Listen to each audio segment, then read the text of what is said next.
UP BJP में अंदरूनी हलचल तेज हो गई है। नए प्रदेश अध्यक्ष पंकज चौधरी ने ब्राह्मण विधायकों की अलग से हुई भोज बैठक पर कड़ा रुख अख्तियार किया है।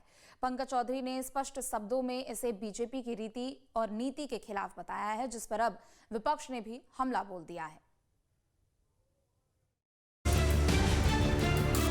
यूपी बीजेपी के नवनियुक्त प्रदेश अध्यक्ष पंकज चौधरी ने कार्यभार संभालते ही अनुशासन का डंडा चला दिया है। हाल ही में कुछ ब्राह्मण विधायकों के एक अलग भोज बैठक पर बीजेपी प्रदेश अध्यक्ष ने तीखी नाराजगी जताई है। पंकज चौधरी ने पार्टी के जनप्रतिनिधियों को दो टूक चेतावनी देते हुए कहा है कि वे किसी भी तरह के नकारात्मक राजनीति का हिस्सा न बने। पंकज चौधरी ने साफ किया कि इस तरह की गतिविधियां बीजेपी के संविधान और आदर्शों के खिलाफ हैं। उन्होंने स्पष्ट संदेश दिया कि बीजेपी एक परिवार की तरह है और पार्टी किसी वर्ग विशेष या जातिगत खेमेबाजी की राजनीति में विश्वास नहीं रखती। ऐसी कोई भी बैठक बीजेपी की संवैधानिक परंपराओं के अनुकूल नहीं मानी जाएगी। तो आप बात करते हैं, बीजेपी में कोई जात नहीं है, कोई धर्म की बात नहीं, कोई क्षेत्र की बात नहीं है। यहाँ कार्यकर्ता जी करके बुलाया जाता है। बीजेपी की इस अंदरूनी खिस्तान पर अब विपक्षी दलों ने भी चुटकी लेना शुरू कर दिया है। कांग्रेस ने तंज कसते हुए कहा है कि बीजेपी में असंतोष का पानी अब सिर के ऊपर बह रहा है। कांग्रेस का दावा है कि बीजेपी के भीतर का बिखराव अब सड़कों पर है और जनता 2027 के चुनाव में इसका पूरा हिसाब चुकता करेगी। योगी आदित्यनाथ जी की सरकार में लोगों को चुन चुन कर निशाना बनाया जा रहा है, चाहे वो ब्राह्मण समाज के लोग हों, दलित समाज महिलाओं की बात हो, और सरकार अपराधियों को बचाती नजर आती। तमाम ऐसी घटनाएं हैं। तो जो असंतोष का पानी है अब उस सर के ऊपर से बह रहा है।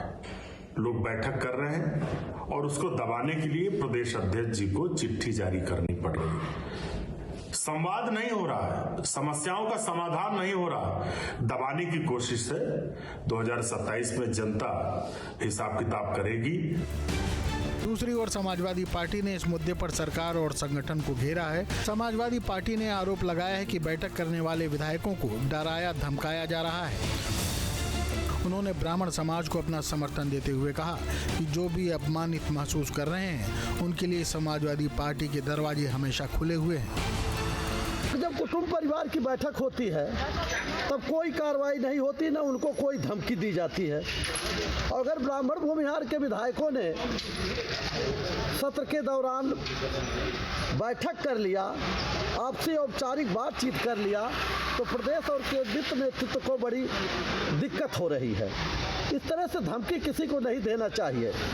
भाजपा के विधायक ब्राह्मण भूमिहार हमारे नेतृत्व ने कह दिया है कि अगर वो समाजवादी पार्टी के साथ आए तो हम उनको पूरा सम्मान देंगे।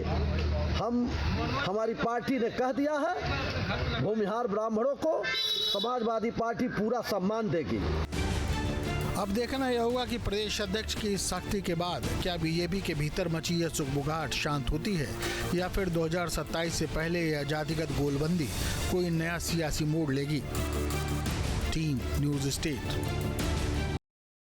आपके मोबाइल पर तुरंत आएगी ब्रेकिंग न्यूज। स्क्रीन पर सबसे पहले दिखेगी बड़ी खबर। देश दुनिया की हर खबर एक जगह। अब आपके मोबाइल पर तुरंत फटाफट इंस्टॉल कीजिए न्यूज नेशन ऐप और रखिए खुद को अपडेट।